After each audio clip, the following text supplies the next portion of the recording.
Ike Live, brought to you exclusively by Abu Garcia. Hey everybody, how you doing? Hope you're having a wonderful day, night, evening, wherever you're watching and listening. We got a brand new Ike Live show for you today, and we got a great guest. We've got Freddie Boom Boom Roumbanis coming on in just a second. Fred is such a good dude, good friend of mine. And I ran into Fred recently at a show and I was like, Fred, why the hell haven't I had you on Ike Live in a while? So going to be great to have Fred on in just a second. Let me remind you that this show is brought to you by Abu Garcia, the maker of great rods and reels. In speaking of great rods and reels, the Ike Series 3.0 rods and reels are available. Head on over to abugarcia.com and check those rods and reels out. Also brought to you by Tackle Warehouse. Speaking of Tackle Warehouse, if you shop there and you want to get the Ike Series, they're available there too. Head on over to tacklewarehouse.com. They got some great stuff, including, let me remind you, Tackle Warehouse exclusive colors that you can't get anywhere else. That's really, really cool. I love that. And last but not least, brought to you by the Ike Foundation.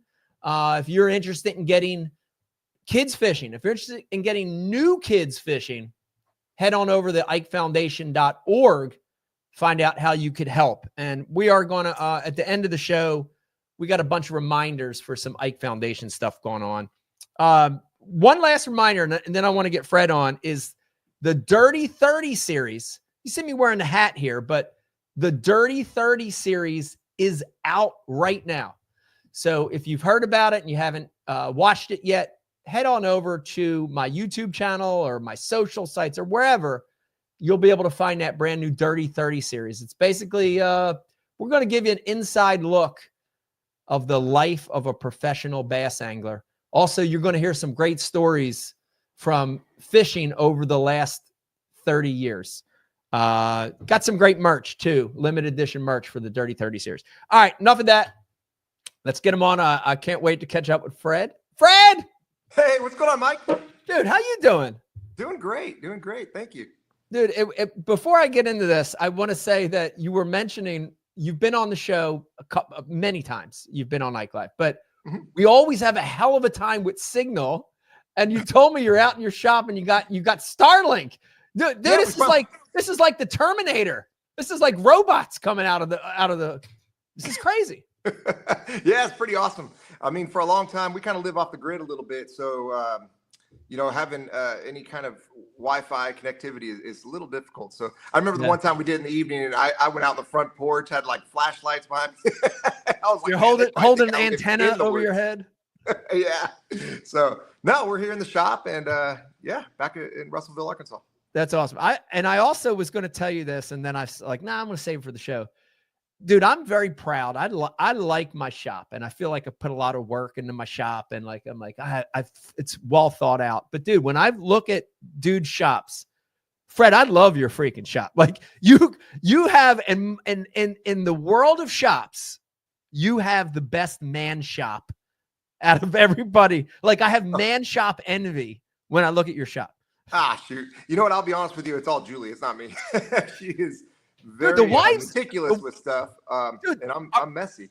So it's a good balance. You said something that's key. Is she really good with like design and like getting things set up? And because Becky's the same way. Like I'm horrible with that. I don't even have vision at all, and she's really good. Is she like that too? Oh yeah, she's a lot like Becky when it comes to that. I really she did some CAD stuff back in the day, and she designed this entire shop, the whole barnuminium, I guess you could call it. So, yeah, it's a unique place to live. I love it. Love it. Great job. It was awesome seeing you, Fred. I mean, we went to, by the way, if you're watching, it's like, where the hell did you see Fred?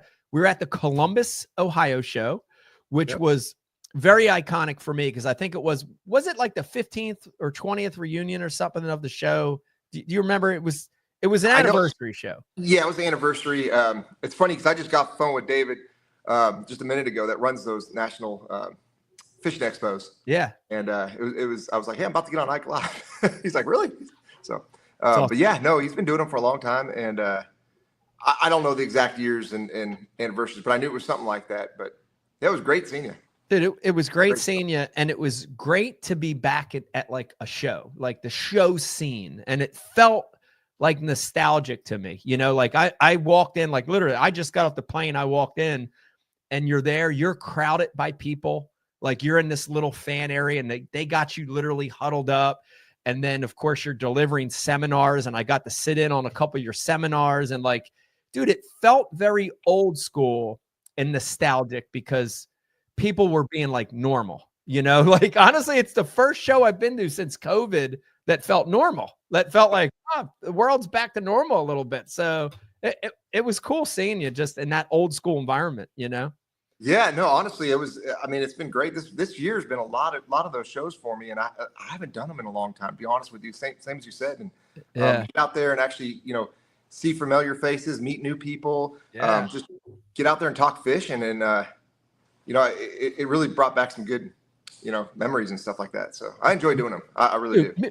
Me too. Me too. Like we were, we hung out a little bit. We got to go to dinner the one night, but we were talking about like that old school era, and I'm dating us here. That's making us look older, but that late 90s, early 2000s to mid, 2015, 16, like, dude, that era was so freaking great, Fred. And like, I just like, there's something about that is not around right now that I miss, and it was nice because the show brought some of that feeling back, but it seems that like it's a different world right now. Would you agree with that? Oh, 100%. It's funny. You just kind of reminded me of a story. If you don't mind, the Bassmaster Classic that you won in 2003, you and I were actually out. You had the media evening, and we went out in Bourbon Street. And I'll never forget this because I was a sales rep at the time. Like I wanted to be where you were at, but I really didn't know the direction. And hanging out with you had a huge influence in my career. And I'll always be grateful for that. So thank you. But you're welcome. I'll never forget this one little thing you did. We were at the bar and we were getting our drinks, and they gave us those little napkins. And I looked over. I remember saying this to the waitress. I said, "He's going to win the classic, the Bassmaster Classic that we're here for." And you looked at me like, "Okay." And so she says, "Oh, well, you sign it." And so you signed that napkin. And then you told her, "Well, you need his signature." And I'm like, "You don't need my signature." So I flipped it over and signed the back of that. Do you remember doing that? It was so long ago, but I'll never forget it because it was such a, it was just, it was special to me. And then you went on to win that classic and took us all to dinner. And it was just, I mean, it was the most exciting thing in bass fishing I think I can ever remember. And just being a part of that, it really drove me hard to want to succeed and ultimately make it to the top. I bought your CD, become a pro in 5 years. Oh my God. The little dude, thing, Fred, that's so awesome. Honestly, we've known each other a long time. And yeah, I think it's the first time, maybe you told me before, but I didn't remember. Dude, that's an amazing story. Like right now, my mind is wandering. I'm like, who has that napkin? That napkin is a piece of history. This is a pre-Fred professional bass angler signature, very valuable. And a day before, 2 days before the classic win, that's a badass napkin. I want to go back in time. I want that. If there's a bartender from Bourbon Street watching right now, I want that napkin. Please, I'll pay you for it. I just want a photo of it. But that was cool. Dude, that's so great. Yeah, it's hard to say, like, we just came from a Bassmaster Classic, Fred, and it's when you don't make it, I didn't make it this year, but I got to work the show, and for sure there's still people out there, and there's still positive energy. There was a lot of kids at the show, but there is definitely something missing. From a standpoint of attendance, from a standpoint of viewership. Just, I don't know. It's hard to put my finger on exactly what it is, but the Bassmaster Classic of today is not the Bassmaster Classic of 2003, man. It's a totally different world. What are your feelings? Like, why is it? Is it one thing? Is it a bunch of things? Like, why is it different? And I feel like I need to choose my words wisely here, but I feel like everything's so saturated now. You know what I mean? Yeah. Like, there's just so many different, like when you won the classic, the only way you could get information was through a magazine or wait till the show came out. right? Right. The live never existed. You know, and I'm not trying to like put down the stuff because obviously it's a valuable resource in today's era. But back then there was that mystique about it. You know, there was the unknown. There was, you don't know who's going to win. You don't know until you roll up at the Coliseum. Like you don't know, you don't really have a clue. Right. And I don't know, there's something about that. Like you wanted to make sure you got a seat before the first boat rolled into the Classic and trying to, you know, you'd be there 2 hours ahead, you know, trying to get a seat. And you know, and like I said, I one of the things I did go to the Classic this year, and I watched the final day, and it actually, there was a moment there that I was not expecting, and it was the pre-video excitement, right, for the Classic.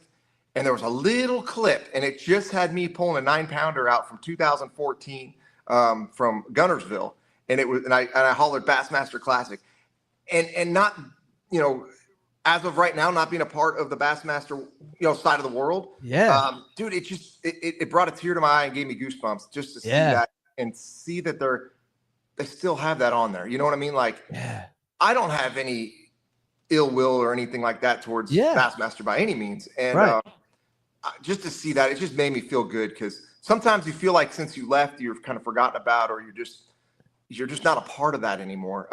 I see it when they talk about swim baits and frogs and stuff, and you know, and it in a way it kind of bugs me, but at the same time I get it. You know, I made a decision and I got to live with it. So but there is something very nostalgic about the Bassmaster Classic and being embedded, whether it's through magazine articles or TV or video clips like that, right? Being embedded in the history of that, right? You know, regardless if the Classic's not the same, the Classic is still the Classic. Like, I think everyone could agree with that, right? We'd survey 100 million people and 999,000 of them would agree.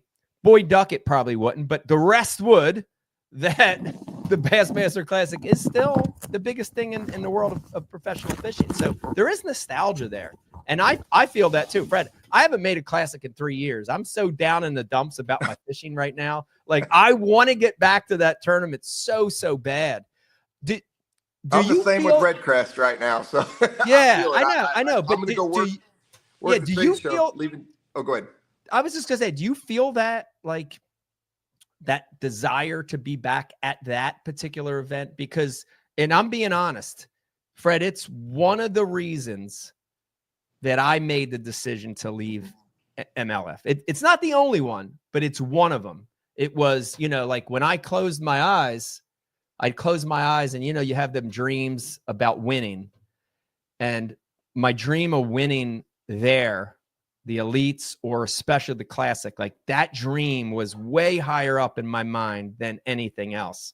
And that was one of the reasons I wanted to come back. Do you feel like that at all? Would you know, I know where you're at now, but would you ever consider wanting to go back?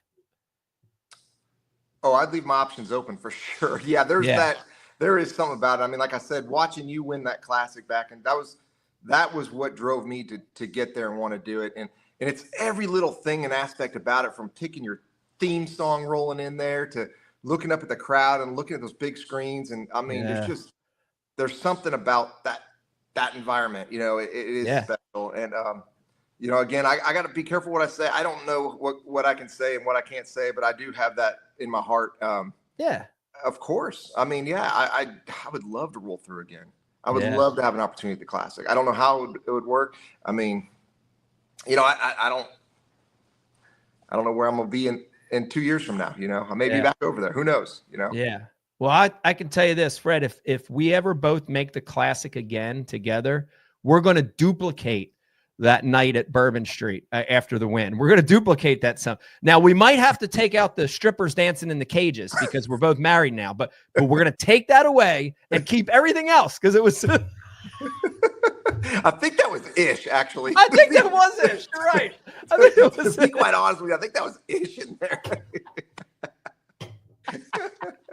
Oh my God, the good old days. Oh man. Speaking of, you know, we're analyzing the sport, saying, oh, it's not the same, it's different, but at the same time, we both, I wanted to bring this up, we both have children, we both have kids Yep. that are unbelievable at fishing and that want to pursue it. And I gotta call this out because Fred, your son is killing it right now.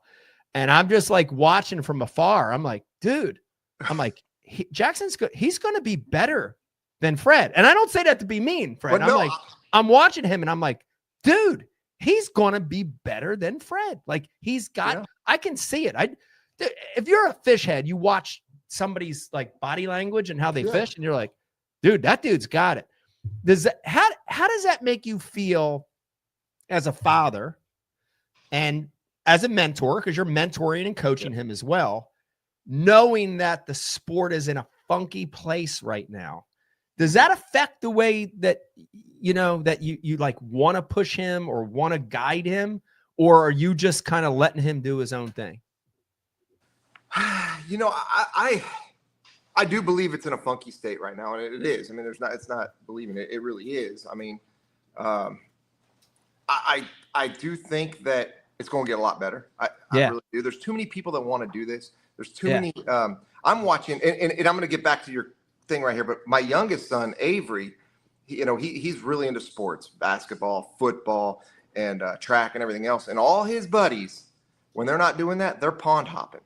So I'm seeing this. When I was a kid, I had like 3 or 4 friends that fished out of the entire school, right? And we were all buddies, but that was it, right? He's got like whole teams wanting to fish. So I can already see how big it's getting. But to answer your question, Jackson, he is like naturally good. And he's hung around all of us growing up, just like Vegas is. He's hanging out with all of us on tour. He's learning little things from you, from Ott. Like, I just remember like coming back from an event and Ott's teaching him how to tie, flies on treble hooks and stuff like that for poppers. And I was like, dude, that's pretty cool. But he's got all that. He knows the old school. I mean, he did the kayak deal and had success there with a win. And he's jumped into the bass boat, and he's, we have a youth league out here. It's not really sanctioned through Bass or MLF. It's more of a regional deal through our boat dealership, Horizon Trike Marine, the Arkansas Youth Bass Hogs, and learning out here on Lake Dardanelle and some of the local lakes. I mean, it changes a lot. Yeah. And they've got a lot of, he's got a lot of wins with that, and he's just got that confidence. And I don't think, and this may be just my personal, like, I've had a lot of failure. Like I failed way more than I've succeeded. And it just drives me harder to keep on going. Yeah. I'm not a quitter by any means. I'm not a quitter. But he hasn't had that. Like, it just seems like I'll go, like, for instance, he fished a BFL down at Hamilton 2 weeks ago. And I go down there and he's coming in and he pulls up to the bank and I go, did you get him? He goes, no, Dad. He's like, you shouldn't have came. I'm like, what do you mean? I'm, Julie and Avery, we're all here to support you. It's like an hour drive. Yeah. He finished 4th on the pro side. I'm like, dude, I would have been like, I got a limit, Dad. I got, when I was a kid, I got 5. I might have 5 for 3.5 pounds, but I got 5, Yeah. Almost 15 pounds at Hamilton. I'm like, that is a stout bag. When I watched him pull out live well, I was like, you're telling me that's not a good bag? What are you, out of your mind? You're right, though. You're right. I actually see it with Vegas. And I think the reason is, Fred, they're just so seasoned beyond their years at this age already, right? So, I think some of that and the fact that they're getting so good. They're so good with old school, with FFS, with new school, they're so good at that age that their expectations are a little different. And maybe even like to the point where like, I'm busting Vegas's balls. He's out here catching like a 3-pounder and he's acting like it's a 12-incher. And I'm like, bro, that's like it's 3-pounder, and I'm like losing my mind because I'm like, there's a 3-pound, you know what I mean? So maybe it's just because they're that good, that early of an age. They're that good, and they don't see all of your failure, and they don't see all of our failure. They see all of our trophies. Right. And they want that. They don't have that yet, right? They don't have so they know it's coming, and they just can't wait. And I'll tell you what, last night I fished a Tuesday nighter here on Lake Dardanelle, 2.5-hour tournament. And start off with like a 4 on a frog. It's a team tournament, right? And we got a pretty good bag. We had 17 pounds, and I just look at Jack, and he's like, "It's not enough, Dad. We're not. Just." I'm like, 2.5. I'm doing the math. I'm like 2.5 hours to catch this kind of quality is pretty good anywhere. Yeah. Like, I don't care what lake you're at. Yeah. And we had second, you know, and it was. Yeah. I was stoked, but I almost felt like he didn't, you know. It's crazy. Like, dude, it's crazy. Kind of scary. Yeah, definitely a new generation of young, really talented anglers have that, and I think it's good, Brett. Like that's like it's hard to teach that that's almost like a killer instinct, not in a bad way, in a good way. You know what I mean? I think that's a good thing to have. Now, I do want to change the topic because I want to corner you on something with your son because I'm facing it with mine, and I need advice, and I want to know how you handle it, which is. You're going to get people through social media, and I see it on my posts. I see it on Vegas's. Unfortunately, I see it on some of his stuff where people want to blame his success on you, on me. They, you know, they're saying, "Oh, Fred showed him those fish. Oh, that's unfair. Fred gave him the waypoints. Oh, no, it's because he gets all this equipment." And dude, it's not true, but like, you know, I know you dealt with some of that with your son. I deal with it with mine. I want to say it like this, Fred. When people hate on me, I just eat it. I'm a dude. I was born in Philly. I'm born and raised in Jersey. Fuck you. I don't even let that shit faze me, bro. That ain't nothing. People been talking shit since I come out of the womb to me. When it's to me, I don't care. I don't care. But it's hard for me to swallow when it's directed toward Vegas because it's not true. You know, how do you deal with that criticism? How do you swallow that? You know, it's tough. Yeah, no, and it's a daily battle, honestly. Like I get it, but I think people like what you just said to me earlier. He's going to be better than like that right there. Coming from you, and likewise, Vegas is going to probably be better than you one day. He already is. You got to face it, right? I mean, that's the thing, right? I think once they realize that.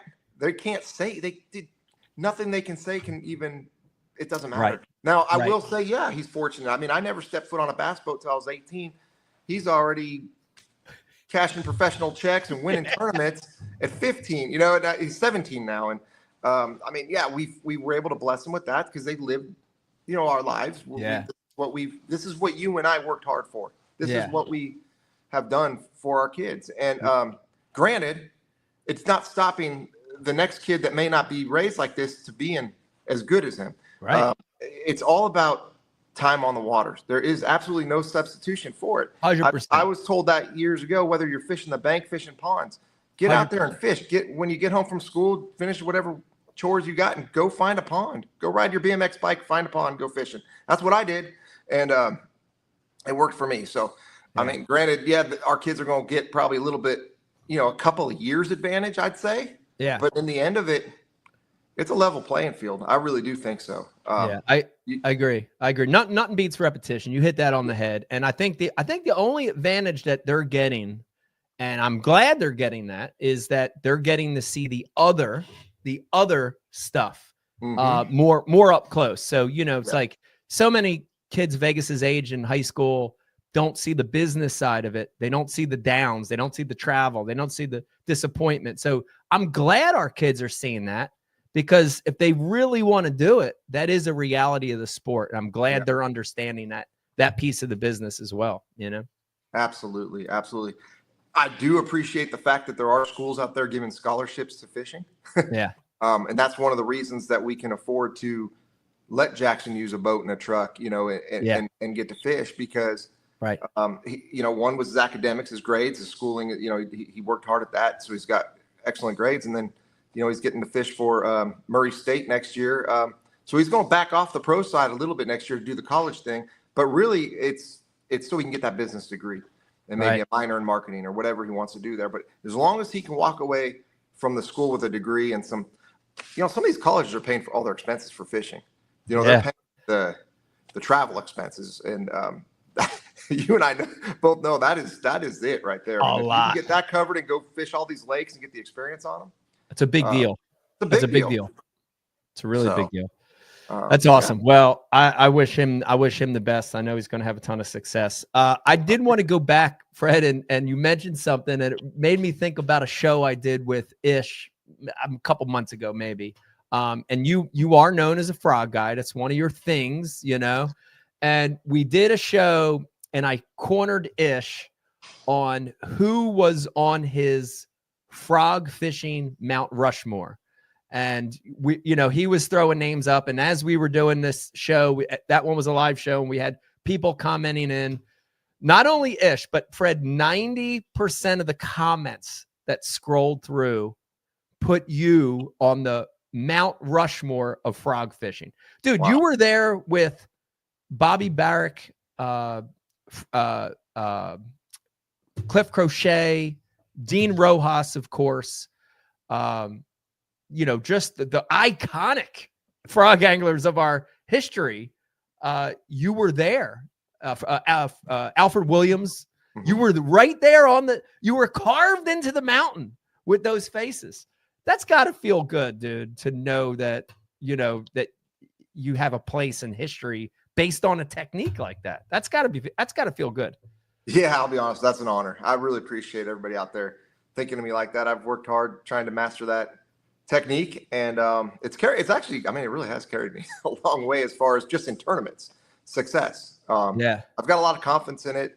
I think when you get really dialed on a technique like that, it can hurt you too, but you also build it's a fallback technique for me. I know it sounds crazy because most of the time that's like okay, this is what I want to do, but if it's not working, I got another fallback. No, this is like if I'm spun out mentally, I'm just going to go hit the bank with a frog and probably catch him, because it turned into muscle memory over all these years. Right. And it's more of just like second nature. Right. So I have a lot of confidence in it. I've been very fortunate to have designed a frog. We sold it to GSM recently, and now we've started up the Frog Factory, which is on my boat right there on the hat. And we got some new frogs coming out. So I'm pretty excited with the way it's worked out for me. But I guess, again, I'm honored. Those are some fantastic names, and that's a big deal. Fishing to be mentioned with them. So that's a big deal, Fred. Like for me, like I'm on the Mount Rushmore of angry, pissed off fishermen, which isn't as flattering to be on that Mount Rushmore. So I'd much rather be on like a technique Mount Rushmore, not the angry. I don't know. Guy. I think of you with like jigs and crankbaits. Like I'll never forget the one time I roomed with you at 2006 when you won Angler of the Year, right? Yeah. Your Lucky Charm or something. But you had your rods laid out, and you were cranking, and you had the same crankbait, but you had on different pound tests. Yeah. And that opened my eye back then. Like, oh yeah, dude, you can get deeper with thinner. You know what I mean? Yeah. I mean, now you can go watch a YouTube or something. Someone will tell you about it. But back then, nobody knew that kind of stuff unless you actually experienced it and understood it. And that was a really cool eye opener. And you, whenever you got on those bites, it was either a win or, right there to win. I loved it. Fred, that was one of my favorite ways to catch him was power fishing that crankbait. And I mean, especially like grass. If I got around grass and I could rip it through that grass, I was just so, like you with a frog, I was so confident. But I want to, based on that, I want to ask you something. Has the sport and has fishing changed so much now, especially because of technology, that these techniques, you with a frog, me with a crankbait, is there a time when these techniques will win again or will dominate again? Because they did. Like, I look back at your career, and dude, you dominated with a frog. There were years where it was like, if you weren't frog fishing, you forget it. There were years where I had that crankbait in my hand. I did good. I had good tournaments. I won a few.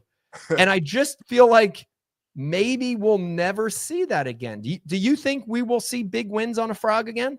I mean, I think on a 5-fish stage, yeah. But as far as the way that I'm fishing right now with numbers, there's going to be certain windows. You really can only throw it during these certain windows, because the rest of your time I got to be catching fish no matter what with Major League Fishing. So it's hard for me, because typically when you're throwing a frog, even if you're not throwing it in that 20-minute window when you get a lot of bites, you're still chucking it all day for 5. A few other big bites, right? Because you never know when one might come up and clobber it. But now, I mean, it's just it's never really been a numbers bait. right? It's been a good Right. quality. If you caught them on a frog, you had a better average. So in a 5 Right. fish average limit, you're doing good. With no limitation with the way I'm fishing right now, it's killing me, dude. I'll be Yeah. honest with you. It's killing Yeah. me. I wish we had a limitation. I really do. I can't Right. control that. I'm fishing for numbers. So, Yeah. you know, I'm getting dialed. It's funny we were talking about our kids, but when I got back from Conroe, I didn't scope. I caught them all on a swim bait, right? And I was top 20 the first day, and then I kind of got crowded the second day because, anyway, long story there. But I didn't really scope. And when you know, the tournament was over, and you learned that 83% of the bass were caught in the one period scoping of the entire event, you know, and I came back and I stood on Jack's boat behind his shoulder because he had just won a youth tournament by over 10 pounds with 20 pounds at Lake Darnell scoping every one of them. I just stood on the boat behind his shoulder and watched him. Yes. I've been doing it for years. Believe it or not, I was the first one with live scope on a bass boat. You were early. I got the early very Garmin first guy. Early one. Garmin Yeah. guy. I Yeah. got the first one, and I didn't realize how powerful it was. We were at Oahe for the Bassmaster Elite Series, and the one Mark Daniels won. And I had it on my boat, and I remember, like, I was on a swim bait bite, of course, right? I'm throwing it to the bank, and then it got real windy and rough and nasty, and that bite died, deteriorated on me. And at the end of the day, on day 2, after having a really sucky tournament, I 2D'd off a point, and I saw a good arch. So I put troll motor down, looked at it with the live scope, dropped the drop shot, watched it drop down. That fish went down and ate it immediately, and it was a big fish in the tournament. And then I realized at that moment I had something special on my boat. Wow. And just like an idiot for not doing that, I went home and I thought I got really good at it. I didn't realize it could be used for every single thing we do. That's the one thing that's mind-boggling to me. Everything. How powerful live scope is. Like it doesn't matter if you're fishing 2 foot of water. You can Shallow. It's just as good as shallow. Vegas has proved it to me. And I've done the same thing. I fish behind him a lot, especially on our home little lake out here to watch. I'm trying to learn from him. But dude, Fred, he's scoping them. The deepest part of our lake's 8 feet. He's scoping a lot of them in like 2 to 4 feet. It's crazy. That's nuts.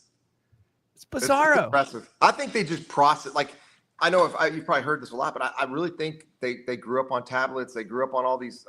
We didn't have that when we grew up. I didn't get a cell phone until I was in my 20s, I think. And for them to grow up on it at an early age, with the tablets understanding everything, they just process the information so much faster. Yeah. I mean, when I'm scrolling like this, as a matter of fact, this is a funny story. He was at a BFL fishing a co-angler last year, and he got in a boat with this guy Claus. His name's Claus. He had one of those 16-inch Garmins that I run now, and it was tilted just right. And I remember telling my co-angler, I said, my kid's going to lead it right now because all he has to do is see him scan that way, and he'll know where that fish was, and he'll catch that fish. Guess who was leading the BFL tournament the first day of the tournament? It was Jackson. So crazy. They can process it fast, and they know the distance. It's that's their muscle memory. Yeah, digital space. Digital muscle memory. Yeah, digital space. I always talk about that with Vegas. He's so good at digital space. So I'm a Lowrance guy. I use Lowrance Active Target, but he actually runs a Garmin because he drew out with a captain a couple years ago, Greg DePalma. Shout out to Greg DePalma, who taught Vegas literally in one day. He never scoped, picked up on it like that. So one Christmas, he got the very basic Garmin, and he uses that. But he uses the grid, and the grid to me, I hate the grid. I'm like, it's getting in the way. I can't see. But dude, Fred, he drops on him every time. That fish could be at 83 and a half feet. And it's like, I'm like, how'd you do that? That's crazy. It's nuts. It's nuts. I thought it was really good, Mike. I really did. I thought I was amazing. And then you get out there and you see how good these young guys are. It's crazy. It's a crazy world. My goodness. It's crazy. It's a crazy world. I did want to jump back. You mentioned something. Speaking of Major League Fishing Bass Pro Tour, big change this year. So, going to every fish counts, which I think hurt you in certain respects, the way you fish. But then the big call to limit forward facing to one period. I actually thought it was like as a fan of the sport, I thought it was interesting and I thought it was going to be a good decision. And I can tell you, here's my 2 takeaways. And I'd want to hear from you because you're engaged in it. You're fishing it. But my 2 takeaways is it makes a better product. Like it was better for me to watch because I could watch guys having to be more versatile. It made the periods make more sense to me. I like the strategy element of it. So there was a positive side to it that I was like, man, this is a better product. But the other side to it, and again, this is just me as a fan, is I'm disappointed that it seems like it's just dominating still. And you mentioned it. You gave the stats right there, right? It's like, it seems like you need to turn it on in the first period. You need to catch 20 or 30 in the first period. If you can do that, you got a shot to win. So it's like, did it really do anything? Like that, that's my mindset. But how is it fishing with these new changes, especially the FFS change? Oh, I mean, I love it. I honestly do. I think it's a new strategy. I haven't quite dialed it in. I've barely missed 2 checks and bombed 1, but that was fishing the wrong lakes in Florida. That had nothing to do with scoping. But I think, I mean, I like it. I like the limitation with it. And I think you still have 2/3 of your day to do what you have. There's the instinctive way of fishing, right? Yeah. There's that. And we still get that. I mean, yes, we can still use our side views and our down view. We still have good mapping. We still have a lot of really good technology at our fingertips. But to be competitive in fishing, to me, has always been that instinctive, making those decisions on your own, not looking at straight facts. Now, like I said, if I can go out there and utilize it for the 1 period and find, like I said, 15, if I can catch 15 bass in a period, I feel like I can make every cut. Now, I don't know if I can do that with live scope or not, but I'm just saying it definitely shows how powerful it is. And I feel like they're selling more live scopes just for people to see those facts than it would be if everyone had them on their boats, right? Right. So it's probably good for Garmin. It's probably good for because they sponsor the leagues. There's no, there's money behind it, obviously. And so I think it's a great move. I think Major League Fishing did a great move doing it this way. Yeah, it was definitely, I love watching the guys fishing instinctually a lot better to me, for me, I grew up in an era where that was the thing. So to watch that for me is a lot more exciting. To seeing guys fish by feel, by instinct, and what they see. And I like that a lot more. I'll be honest. I was surprised a little bit, not a lot, but a little bit of how good some of these anglers are that were dominating, that I just figured, oh man, if they're going to lose 2 periods with forward facing, they're going to just go like that. And I was surprised how good they are at regular fishing. So Drew Gill obviously has to be on that list. Marty Robinson's son just won a tournament with a day of just fishing. And there's a couple others in there. Wheeler was always good regular fishing. He didn't surprise me, but did it surprise you, some of these young guys that are so good with the technology that they're pretty freaking good fishing too? Yeah. And again, it's still early in the year.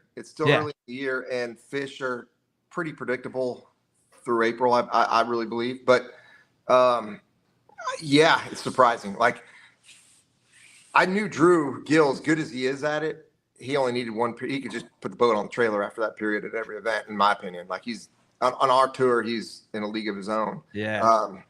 There's a couple other guys up there, don't get me wrong, but he's just that good. And but I mean, when you watch a fish all the time, like your eyes are on a bass all the time because you're looking at him with live scope, you understand bass instincts by physically, like, not the instinctual that I'm talking about, us just having that like imagination where we cast and go flip one off a stump or whatever it is. Yeah. They watch their behaviors all day long, every single day. Yeah. So they're actually getting a really good glimpse of a bass's life. Right. Over an entire, all these years they've done it. So, I think I didn't really think about that when I thought about it. I was like, oh yeah, this will be my shot. I'll be able to, I think I can win these now, I have a better shot. Maybe I do. I don't know. But when I saw how good he was without it, I was like, oh, great. They're going to catch them regardless, right? It's crazy. It's crazy how good they are. And I agree with you. I think that's a big one that people miss is I think from afar, it might seem easy, like where you see it, you cast it, you catch it. It's not like that. Like the reality of it's not like that. But these guys are learning to read the body language and the movement and all that stuff. I do want to segue that to asking you about how that has worked for you with swim baits. I mean, swim baits is the other one that you're known for, Fred. I mean, you go hand in hand with swim baits, and that category has changed a lot over the years. Like I remember, when we were traveling together a bit and you were throwing swim baits and it was, dude, nobody was doing it. Like nobody on tour was doing it. It was like you and maybe 2-3 other dudes. And they were primarily soft swim baits and maybe some through lines, there was but now like, look at it, Fred, dude, this world's gone crazy. There's glides and double joints and triple joints and resin and plastic and wood and saw. So double part question. Have you used forward facing to get better at swim bait fishing? And then 2, are you surprised that swim bait fishing's gotten as big as it has? Yeah, I mean, I do use it quite a bit with live scope. I'll be honest with you. When you see an object, a brush pile, something underwater, you can control that swim bait up and over it a lot better for me than I could a crankbait or something like that. You know what I mean? Right. Like I kind of lift my rod and use it and roll, So the biggest thing with swim baits is understanding how they work and, understanding fall rates, understanding where you want that bait to be. But now being able to look at it with live scope, you don't really have to do much. You just throw it over there. It actually made swim bait fishing so much easier. Made it easier. It really did. And I kind of felt like I lost a little bit of an edge on that. I haven't lost my edge on a frog yet, I don't think, because I still think there's a little bit of unpredictability with the frog. But swim bait's 100%. Now, I will tell you, when they get real shallow and you're throwing, you're bombing a weedless swim bait in inches of water, live scoping's not going to be a factor on that stuff. Right, But whenever they're out on those big flats or in those ditches and drains and creek channels and boat docks and everything else, you can see them come out and grab it. It's pretty fun to watch. But that you're not overworking it, you're not underworking it, you're doing it right all the time. So it's made it doesn't surprise me, because that's another technique again that is just, you get better average fish. I'm not talking about these little like Kitech stuff like that. I'm talking about 4.5 inches to 8 inch swim baits. Right? Real swim baits. Like legit ones. Right. And the real bigger ones, like your 10 to 12 inch stuff like that. Tournament fishermen, I don't get to fish enough lakes that really have Lake Dardanelle does have some giant gizzards, and I did catch 2 on a glide bait yesterday out here. But anyway, it's like we don't have a lot of lakes where I feel like I can go much bigger than an 8 inch swim bait in a tournament situation. Right. You almost have to match that forage, right? If you're fishing a place has giant gizzards, or if you're at Clear Lake and it's got hitch or something, right? Yeah. Go somewhere it's got big rainbow trout or something like that. Yeah. Right. That's crazy. There's people say there's luck involved in fishing, and I always preach this I've preached this a million times. I'm like, well, there's luck in anything in life. It's lucky you don't get struck by lightning. It's lucky, whatever. And there may be like a little. I don't think there's that much luck in fishing, because I think you work hard, you control your own destiny, you learn, you practice, all that stuff. But dude, when we talk about luck, Fred, I gotta throw this out there. Dude, you are one of the luckiest and unluckiest guys I know. But from a standpoint of fishing, from a standpoint of walking into a casino, dude, you have had some unbelievable luck over the years. Is there I talk to Becky about this all the time. Fred, I can't even win bingo. I went to bingo and I can't even win like $20 at a regular fire hole bingo. Like, I'm that unlucky when it comes to that. You walk in a casino and it seems like you come out with big wins every time. Do you carry is there like a rabbit's foot or a 4-leaf clover, or what is the luck part? And then we're going to talk about the unlucky, but what is the luck part that you have that lets you do that? Yeah. I don't know. I have a feeling that casinos, there's not a whole lot of luck involved in them. I mean, you can, like, this is weird that we're even talking about casinos it's not a fishing podcast, but that I know so much about it. But I've been in them enough because living in Oklahoma, they're everywhere, right? Everywhere. Yeah.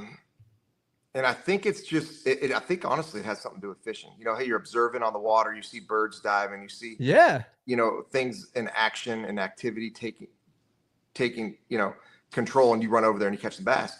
Well, in a casino, it's the same thing. If you walk into an area that's got slot machines and it's dead quiet, do not put your money in them.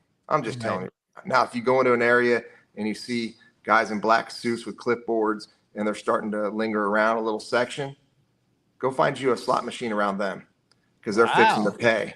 And the noise, you listen to the sounds, it gets louder and louder. It's weird that we're talking about this stuff, but it does seem to be not just a coincidence. I've hit many a jackpots.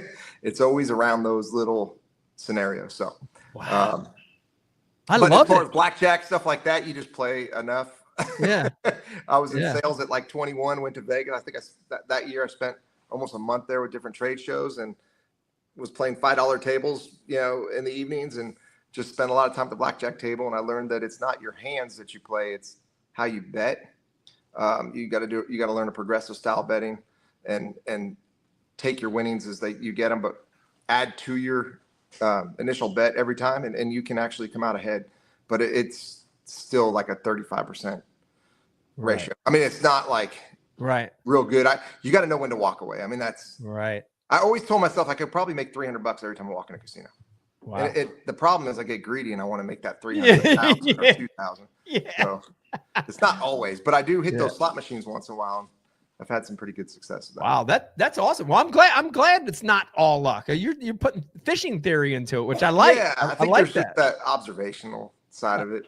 I like that. Now, I've had good moments. Now, I did have to mention the unlucky too, because I think you're the only angler I know, and this is serious, the only angler I know that has found multiple dead bodies while fishing. Is that true? Has it been multiple? I think it was. Well, one, and then an area that I fished actually up there at Delaware River, my co-angler went back to that spot, and where we were, a body floated up. Oh. So, yeah. So, and I remember getting like, so gross. But yeah, I mean, that was a bad deal. But the one at St. Clair was the worst. So, do we got a minute to talk about that? Yeah, I remember you telling me the story, and I'm thinking, this man, is crazy, right? Of all the things that could happen in fishing, I never want this to happen to me. No, you did tell me to flip the armpit. I probably would have caught one. But anyway, no. So I was out there practicing at St. Clair. You've all seen the movie 8 Mile, right? You know how rough that is, at least. Yeah. It really is rough. And there's actually a lot of mafia out there and everything else. But anyway, I was out off 10 miles, a little hump. You know that little hump that's just out about a quarter mile? It's a little rock hump. So anyway, I'm out there. The wind was blowing hard from the west. It was like the only protected shoreline that I could fish while I was there in practice. And it was the day before the tournament. And when I went out there, it was raining, storming. And there was a dude in the water.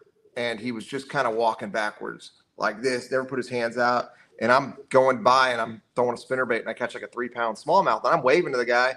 Well, I hit on my little pinpoint graphs back then. I didn't have... You know, that's what I used was pinpoint. Like 2005 or something like that. I hit the waypoint there, and that was really the only spot that I felt like I could catch a fish. I waved to the guy. He never looked at me. I'm like, why is he doing water aerobics? This is weird. And it wasn't like too deep where I thought he was struggling or drowning or anything like that.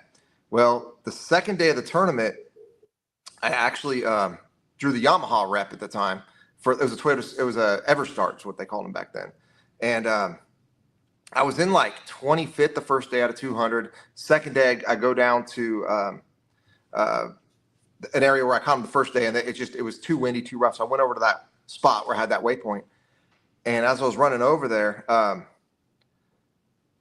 my partner's like, dude, I think I just saw a body. And I'm thinking, it's probably a sturgeon. And so we slowed down. There's pretty good waves right there as we're getting to it. And there, sure enough, there was a dude he had a rope around his neck, and he was floated up on the surface kind of like that, no shirt on. It was not the same guy that I saw.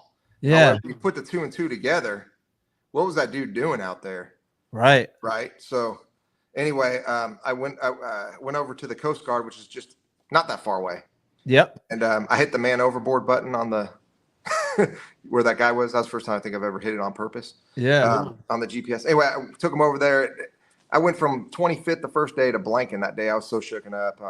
It was a bad deal, but somehow luckily I won one of them, and it made another top 10 and got back in the FLW Tour, because I'd already fallen out of the FLW Tour the year before, and I went up there, the Northern Ever Starts, just tried to requalify for that next year. Yeah. And did it. I mean, with that situation. So it's crazy. But that was like the best luck and the worst luck at the same time. Best luck and the worst luck. That's a crazy story. I've seen myself, Fred. I've seen a lot of crazy, weird shit out there, but never encountered that. So let me see. Is anything? Oh, here, there's wood paneling. I want to knock on wood that I never have to experience that. So it doesn't happen again. But yeah, just the other day I was pulling up at the ramp, and at the moment I pulled up to the ramp, I watched this big tree fall, and it looked from my view. I had my GoPro run. It looked from my view that it was falling onto my brand new truck. I just made one payment on it, and I'm watching it come down. I'm like, oh my gosh, it's at least on my trailer. Yeah. I walked up to it and missed it by like 3 inches. It was unbelievable. Wow. So, wow. That was good luck, right? That's when I knew my luck changed from the bad luck I've been having. Right. Hit by a drunk driver last year. I mean, it's weird.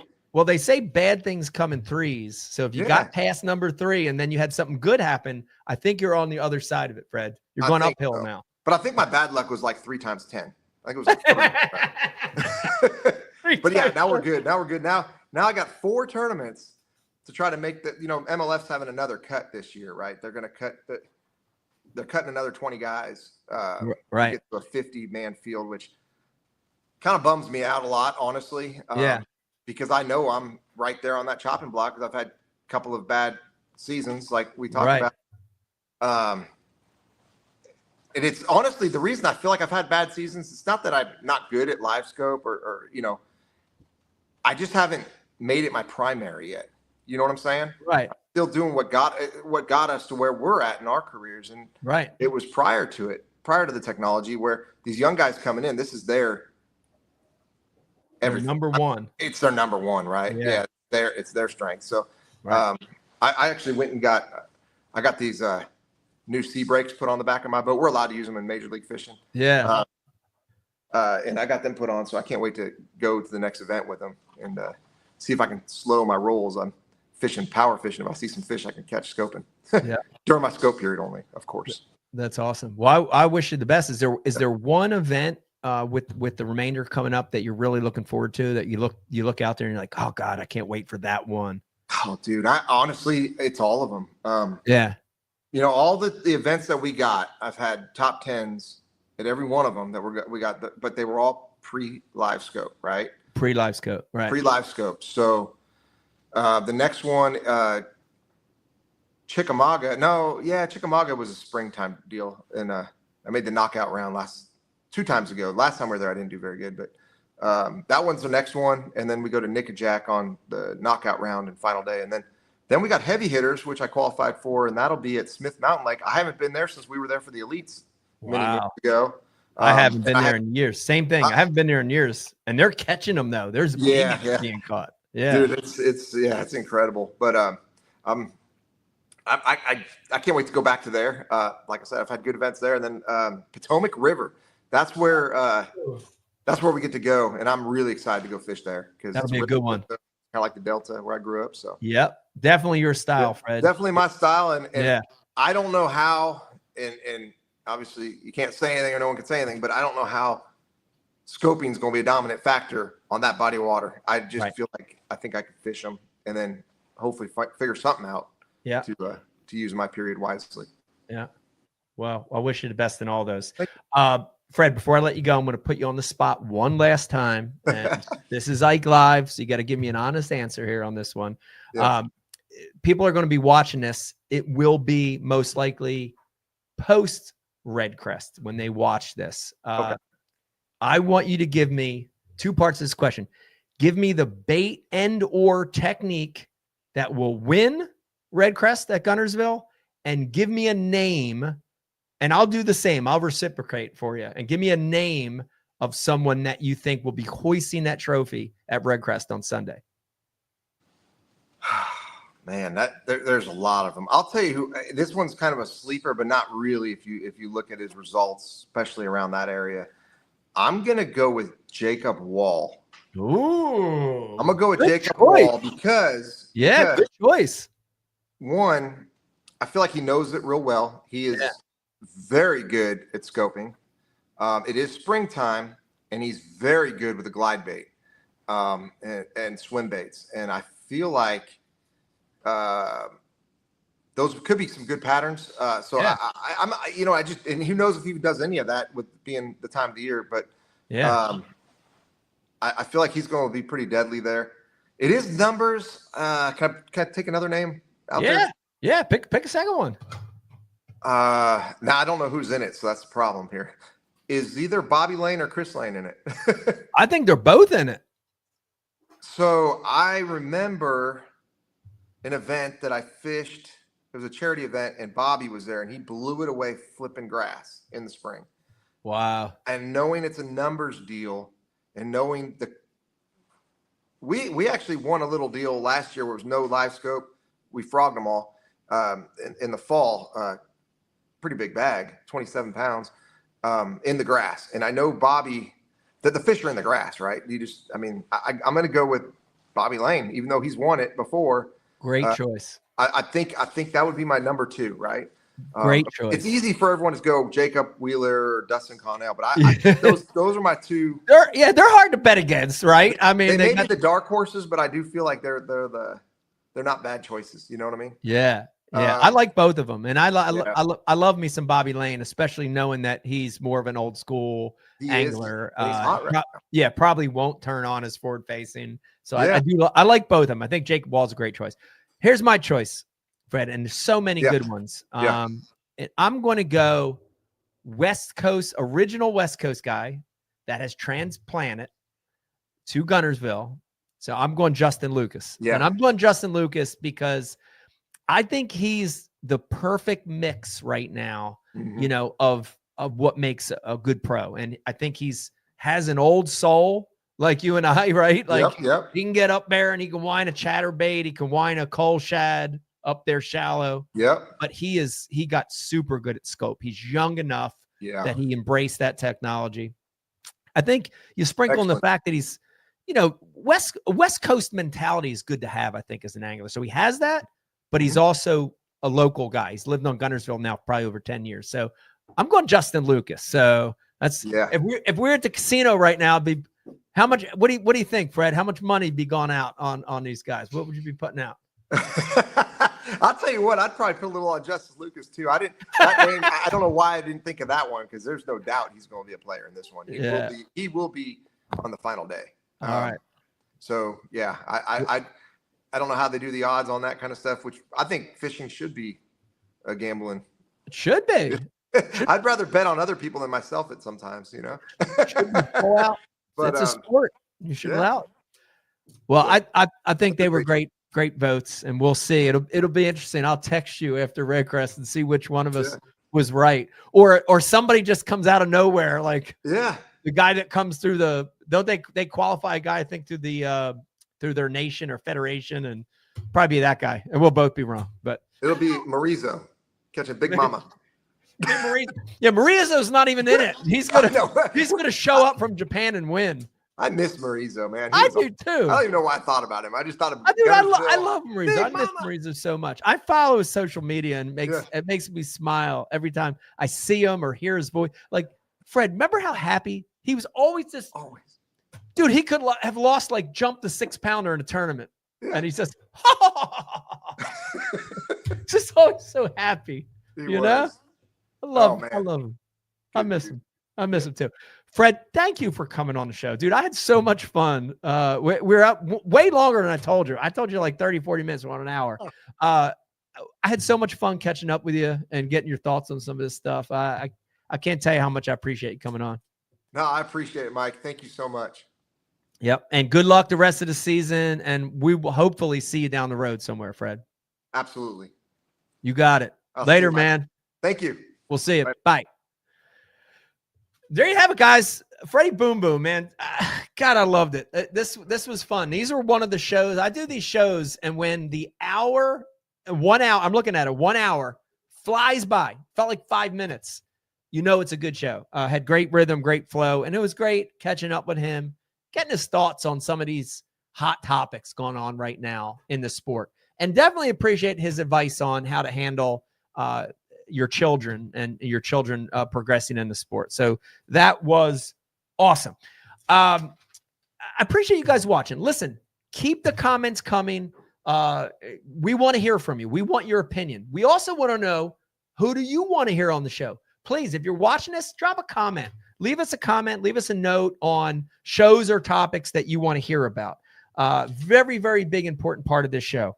Also want to remind you that this is brought to you by Abu Garcia, the maker of amazing rods and reels. Head on over to abugarcia.com. Also, the Ike Series 3.0 is now available out in the wild, rods and reels.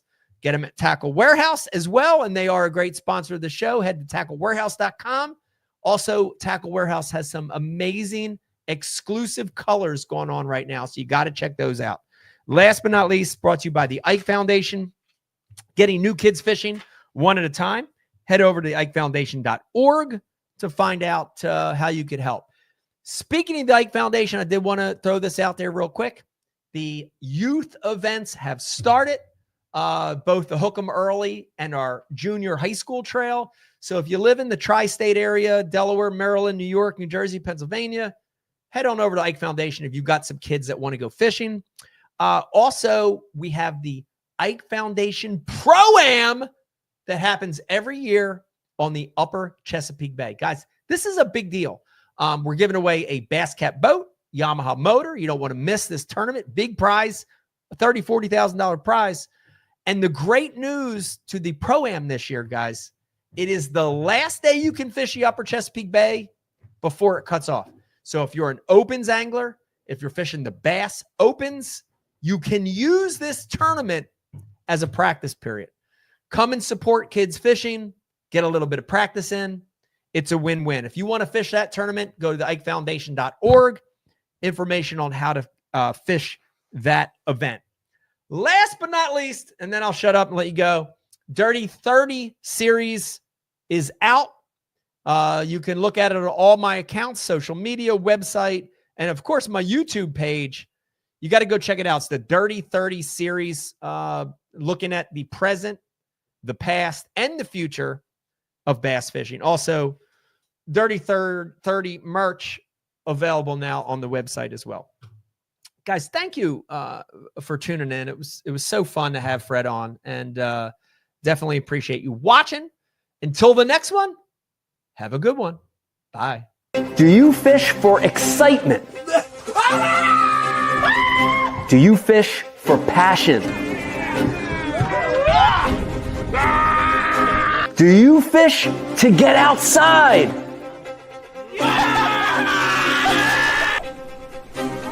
Or do you fish to win? Abu Garcia for life.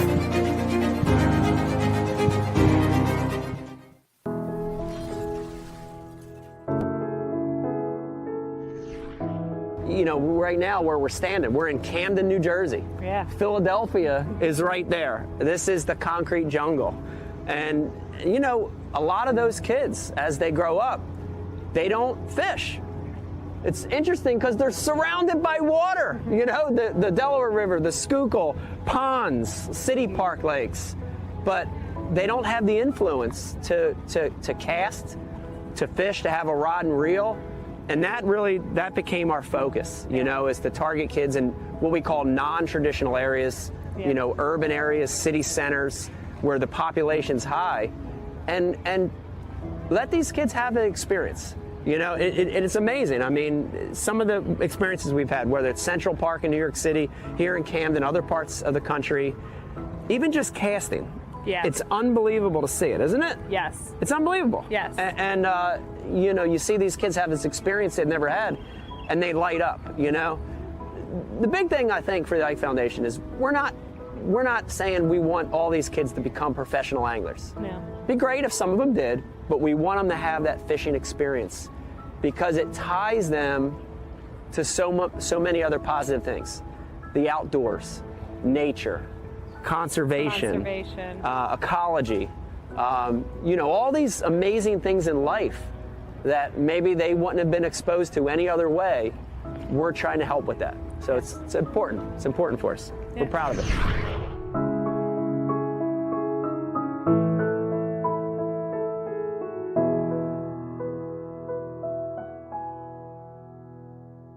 I subscribe to Bass U TV, and so should you. Great place to learn about anything you want to know about bass fishing. You get it at Bass U. We got the best of the best. I'm not just an instructor, I'm a subscriber. I'm John Cruz, and I am a subscriber. You can always learn, and watching Bass U is definitely helps with that. It's something that I like to do, and it's definitely something that you need to do. If I'm still learning, you should be too. Subscribe to Bass U because you'll learn how to catch a lot more fish. Ike Live, brought to you exclusively by Abu Garcia.